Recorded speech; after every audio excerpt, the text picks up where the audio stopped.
எழுத்துக்களை பற்றிய விவரங்களை கூறும் பொழுது, இந்த புத்தகத்தை வெளியிட்ட நமது எம்பி, புதுக்கோட்டை தொகுதியின் எம்பி ஆகிய எம் அப்துல்லா அவர்கள், இப்படி ஒரு புத்தகத்தை எழுதியிருக்கின்றீர்களா, உண்மையா என்று கேட்டார்கள். ஆமாம் என்றேன். அப்படி என்றால் நானே வெளியிடுகின்றேன், நான் உங்களை நம்புகிறேன், நான் வெளியிடுகிறேன் என்று வந்தார்கள். ஆனால் இந்த எழுத்துக்களை அவர்கள் பார்க்கவே இல்லை. இதை காட்டு என்று ஒரு முறை கேட்டார்கள். நிச்சயமாக காட்டு, உலக மக்களுக்கெல்லாம் நீங்கள் தான் காட்டப் போகின்றீர்கள், காட்ட வேண்டுமென்றால் இப்பொழுதே காட்டுகிறேன். ஆனால் நிச்சயமாக நான் சொல்லுகின்றேன், அவர்கள் பார்க்கவே இல்லை.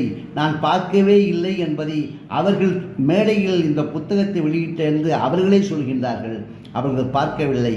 ஆனால் பார்த்து கொண்டிருக்கும் பொழுதே அவருடைய பக்கத்தில் அமர்ந்திருந்த அன்னவாஸ்தா திராவிட முன்னேற்ற கழகத்தினுடைய ஒன்றியம்